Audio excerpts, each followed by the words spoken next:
Ian Joy with NYCFC head coach Nick Cushing. It's the end of the season, one-on-one. All right, Nick, it's great to see you. Thank you so much for sitting down with me, and thank you for giving me the trust to be able to have a one-on-one with you. I think we've known each other long enough now that you have a certain amount of respect for me, and I have a great deal of respect for you. So to get the opportunity to sit down with you is great, so thanks for doing this. No problem. I think at the end of any season, it's really important to reflect and really important to review the outcome of the season, and then to go through, with the staff, with the fans, with everybody associated to the club, what happened, why it happened, and how we move forwards.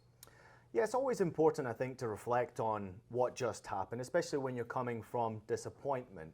But there has been a lot of positives in this season. But now, as you had a positive finish to the season with results, with performances, obviously you had that disappointing finish. How would you reflect on the season on a whole now that you've had some time to maybe sit back on it?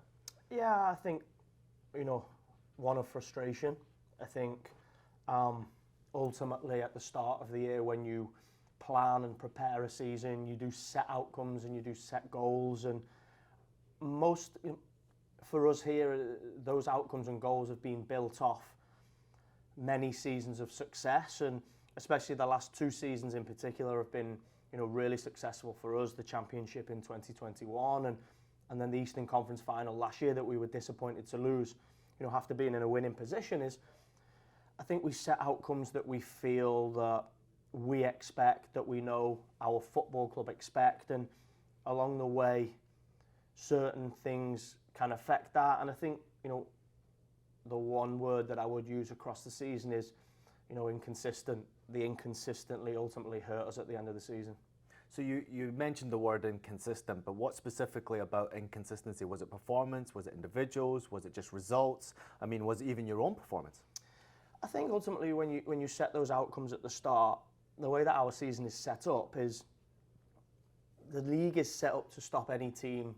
The nature of the league is there to stop one team having a consistent advantage, and we saw that at the end of last season with the way that our squad transitioned from the successful team that we had into losing really influential, really important, really experienced football players. And I think that is the nature of the league. A lot of teams have experienced that over the years, and the complexity to building the team was the first challenge that we had, and trying to rebuild the team after losing 8-9 individuals was really challenging, and it gave us a team in pre-season that we didn't take into the season, and that is because of different challenges around recruitment and around trying to bring in the level of quality, the level of experience, and the positional requirements that we had. We then go into a really difficult start to the season whilst bringing Santi Rodriguez, James Sands in, and trying to get the team consistent with the players that we had. And then you have a Leagues Cup competition that we really enjoyed, but gives you a break in the season. And then having the opportunity in the mid-season transfer window to really make the moves that we feel the team required gave us the ability to have more squad depth, have a more rounded squad. And I think you can see going into the end of the season the performance level that we feel and the consistency that we feel we needed. And I think it's natural to point towards we lost these players and we brought these players in, but I don't think there's one reason why we were inconsistent. I think that the performance levels at times were really positive in some areas, but gave us areas to improve in others. And I think that New York City that you've seen over 2021 and 2022, we didn't see it over enough of the season, over enough periods of time to get the consistent results that we needed. You mentioned the experience there, which I always felt like it was going to be very difficult to replace. And in Major League Soccer, you do have a lot of young players coming through academies. The process has been fabulous. I love seeing academy players play in the first team as well. But the experience is something so valuable in Major League Soccer, especially with this league. You take that out, you have a new group of players, and as you mentioned, the process there, it's not easy. But you learn a lot about this group of players. So what did you learn about the group of players that started the season, also with the group of players that finished the season for you, There must have been some sort of positive you took from it that you're looking to build on for this next campaign. Yeah, of course, there are many positives, and I think what challenge brings is opportunity, and the challenge of not having the experienced guys that have made our team successful brings opportunity for those guys that maybe were the fringe players or the younger players in previous seasons, the likes of Keaton Parks, Andres Yasin, Tavon Gray, those guys that we really relied on to become the mainstays of the team, to become the lifeblood and the leadership in the team. And I think there has been many positives within the squad for those players that have really stepped up and really, I think they've almost had that season that I think has helped them to hit the ground running. And it's only going to be a real positive for our team moving forwards. I think you see Andres Yasin finish really strong this season. That's one thing that, he's had a huge desire in him to be somebody that is picked regularly. Keaton Parks, I thought, was really consistent throughout the season in his ability to play the style of football that we want to play. I thought he showed a lot of creativity in that low build-up moment, and having the ability to bring the likes of James Sands back, step Santi Rodriguez, play him a little bit more central, and ask, put a few more demands on him with the likes of Maxi out of the team and Nortati within the team. I think those seasons have had that real. Those players have had that real transformational season that is only going to benefit us in the future.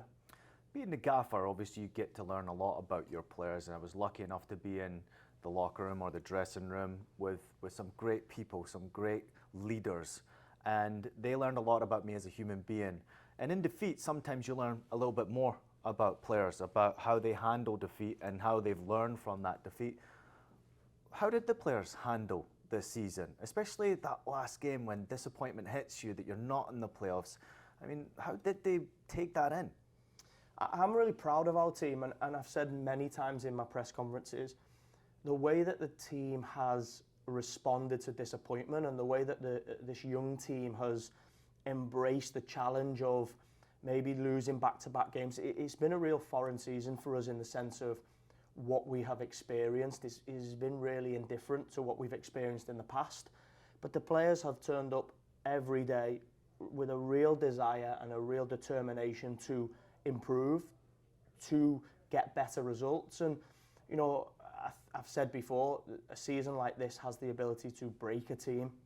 And there's been moments this season where we've had to bend and we've had to absorb the disappointments, but it actually has really bonded this team, and I think we've started to see a lot more resilience and a lot more maturity and a lot more grit and determination from a group that has experienced something that they've never experienced before.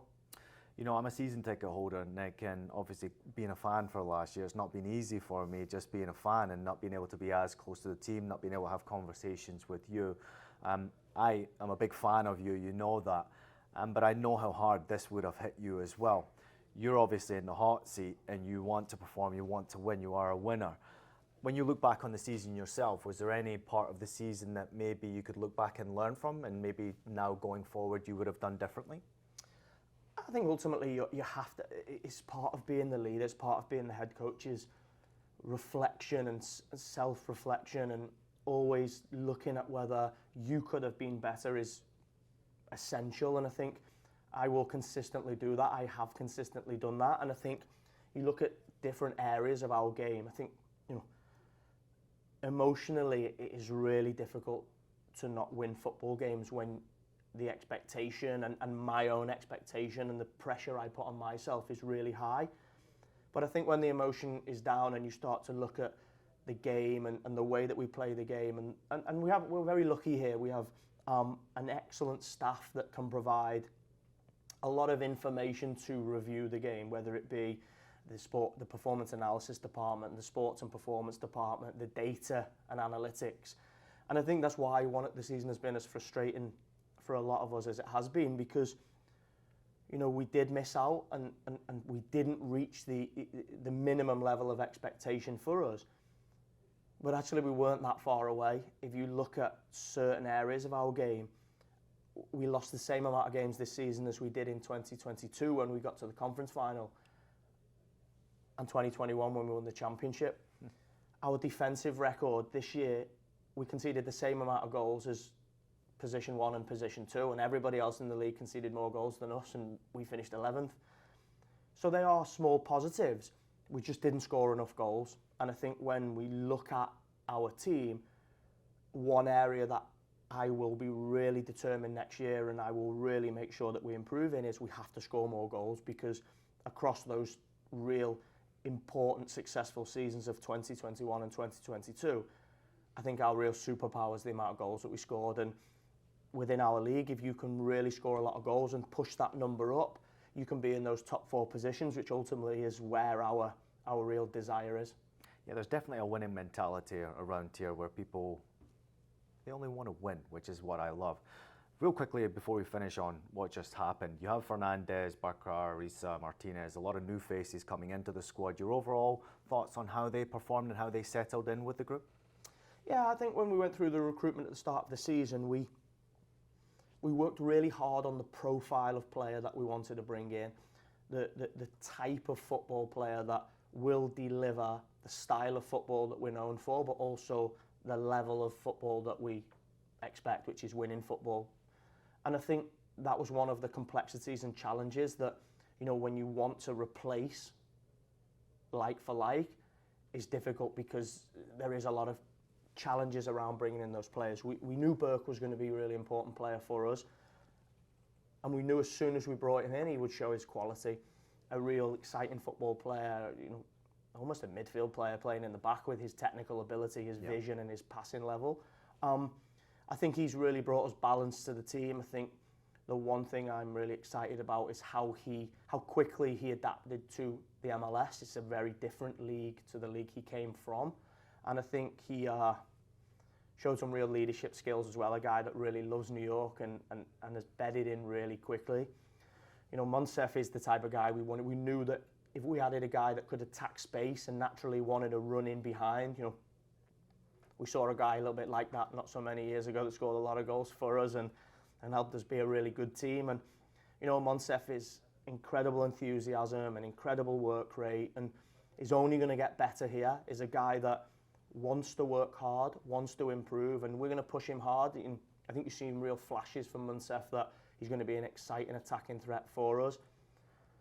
Julian is, you know, one guy that I think embodies what we do here and what we will continue to do well. Gabriel Pereira was an exciting footballer for us and was contributing at a high level this year. And, you know, we all know what happened. The opportunity came and we didn't stand in his way.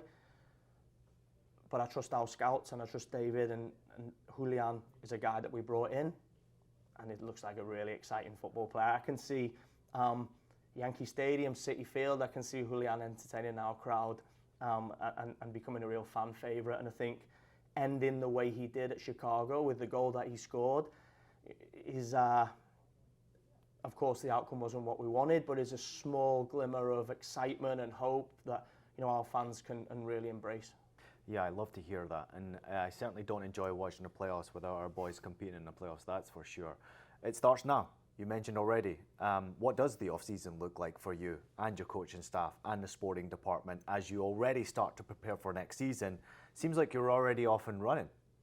Yeah, I think we finished against Chicago, and I think previous to the Chicago game, that week we really wanted to end with a win. We knew after DC that we didn't give, you know, we gave ourselves a huge challenge because it was out of our hands, but we really wanted to win for our fans. We wanted to make sure that that performance and that result showed that we have a real desire and that we will win football games for New York City. And at the end of the game, there was a lot of disappointment in the locker room. Although we won, we know that, you know, we haven't had that feeling. I personally haven't had it since I've been here.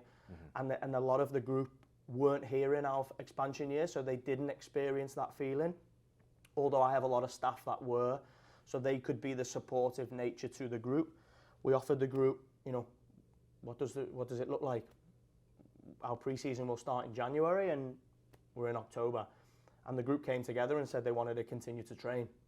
They wanted to do 3 more weeks of training. They wanted to use this period as a staff and as a group of players as an extension of our pre-season to make sure that we were ready to go in January of 2024. And we've been in now 8 days, and the attitude of the players and the enthusiasm of a group that could just give in and want to go on vacation and just forget about the season. We've done a lot of reviewing, a lot of reflecting, and we've done a lot of looking forwards. And I'm proud of the group of the way that they've absorbed this disappointment, and I'm really excited to look forwards. I'm here to ask the hard questions, not just the easy questions. Next season, obviously, you put a lot of expectation on yourself and the players. We all hold the players and yourself to such a high regard. We want to see success. How do you now focus on next season as to where you can improve on the sporting side of things? Have you already made, maybe 2 or 3 players at the forefront of your scouting that you're now targeting? Can you maybe talk through the process of where you are at the end of the season to where we should be on pre-season and what you want through the door by the time you get the players back again? Yeah, I think it's natural at the end of a season, irrelevant of where you finish, when you play your final game, you exercise all those options of who you're going to take from last season forwards and what the playing squad that you have will look like going from 2023 to 2024. We've done that, and the announcement has gone out. You can see the players that we have for next year, but that also shows the openings and the areas that we have to recruit. And I say this consistently with an organisation like ours. Recruitment is an ongoing process. We have a really strong group of scouts, and led by David, we have a really strong group of front office that will consistently look at who are the players out there that we can identify that will improve us as a football club. And we've learned from last year. We're learning all the time in this structure of the league that we work in, and we will work incredibly hard to make sure that those players are brought in time for pre-season and in the earliest possible moment to strengthen us.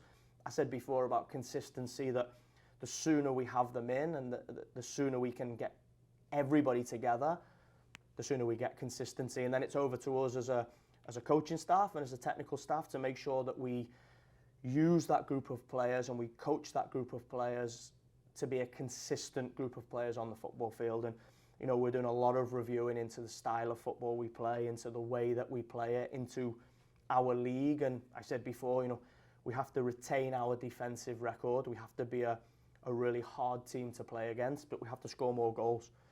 I think we can look at that in 2 ways. In converting the chances that we didn't take, and there was many moments in games where we either were 1-0 up and we didn't go 2-0 up to kill the game, or we were maybe 0-0 and we can get the goal that actually will springboard us forwards, and we missed goal chances and then lost by 1 or drew in games that we should have won. And then there's many areas I really want to improve our team in, the area of opportunities that we do have that we can create goal chances with. We create bigger goal chances, we become a better team in the final third, and ultimately we score more goals, we would be in this year. And that is a huge focus of mine, the type of players we bring in, getting that group together and then really hitting the ground running with work. I don't think my phone blew up any more so recently than when the club statement went out, and that you had the full backing of the club. The sporting department, Dave included, and the coaching staff had the full backing of City Football Group to get this right next season. First, what does it feel like to have that vote of confidence and support from the higher ups, but also to see now that if you recognise a target that you think can improve the group, it looks like you'll be able to have the funding and the support to go get the players that you need to be successful? Yeah, I think the one thing that I will say is the process that goes into a statement like that is not a simple and easy one where people just say, Nick, off you go, you take the team, you've worked for the group, and I don't want it to be. I think the expectation that we have here is why we are who we are, and I think that at the end of the season, when you strip back the emotion, you have to go through the reality of the season, and there are areas that we all have to be better, and I embrace the challenge of getting our football team back to where it should be. And I'm appreciative of the confidence that David and Brad and the organisation has put in me, and it gives me a huge desire to make sure. I love New York City. Since I came here in 2020, it's very unique football club in MLS. I love Yankee Stadium, I love Citi Field, and you know, the one thing I say all the time, if I reflect on that Miami game at Citi Field in 2022 when we won that playoff game, has to be the marker for us. And that, you know, I fully appreciate the opinions of fans and the frustration, and when it is visible and I see it, it gives me a huge, you know, I have a huge desire to make sure that I put that right. So putting it right now, what is that for you? Because obviously there's expectation within the football club itself, and for the fans, they have their own expectation, which is very similar to what City Football Group wants as well. So what would you consider a success next season? I think ultimately it's tiered, isn't it? I think the minimum requirement for us is to be above the line. And I think if we finished in 9th this year and got into the playing game, it would have been acceptable. But I still think we would have been frustrated in league position based on finishing 3rd and finishing 4th. And I think we know the work we have to do. I think the higher up we finish, the better we feel. Ultimately, to be a top team in our conference, you have to finish in the top 4. And, you know, I think when you finish 4th and then 3rd and you win a championship and you get to conference final, the aim has to be up there with those teams. When I look at our games against Columbus, our games against Philadelphia, of course we didn't get positive results, but I don't see a huge gap between us and those teams. And I think if we can finish in those top, I said when I took this job, my desire and my aim is to have a conference final in New York. Now, a lot of hard work has to go into achieve that, and I don't say that we can just get that overnight, but I think we've won a championship, we've been to a conference final, we've been top of the conference. We have to continue to strive for more, and we have to continue to offer our fans something that is new and unique that will keep them celebrating and supporting and keep them behind us. And you know, the dream for me is to be in a conference, to get a conference final here in front of our home fans. I think we've got to make sure, like I say, we get above the line, we get a solid position, and we can continue to improve our team. You've had the experience now of playing around Major League Soccer, visiting different stadiums. The soccer-specific stadiums now are incredible in Major League Soccer, and a lot different from when I played back in 2008, 2009 here. You know, so much more teams now, so much more money and investment in Major League Soccer, but the atmosphere in these stadiums are very, very good. They're electric in many different places.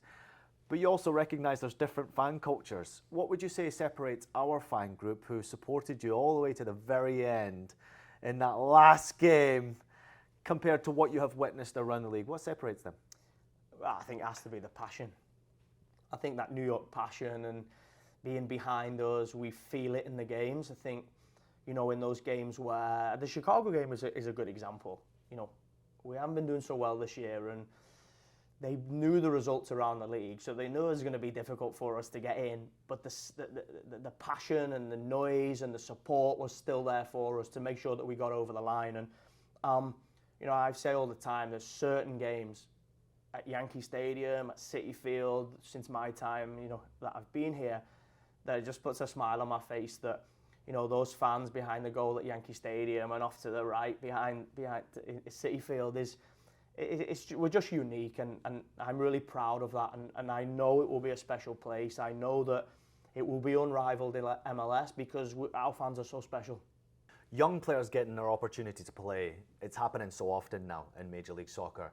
And in our football club, there is a clear pathway to get to the first team, and you've already shown that. But what does the process look like from the academy? All the youngsters now are waiting for their opportunity, who are looking up to that first team. Is it realistic for a young boy and a young girl to think that they can play in the first team one day?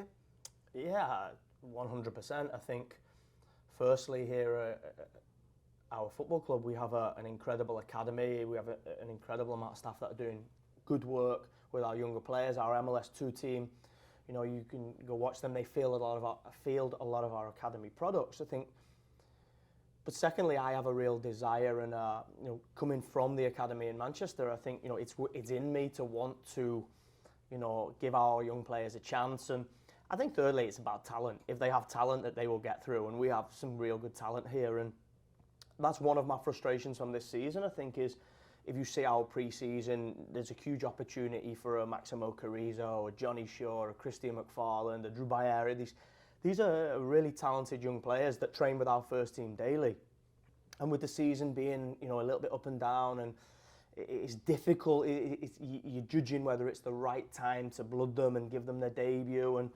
But the one thing I can say is there's a huge desire of mine is in the future to get those boys within our team.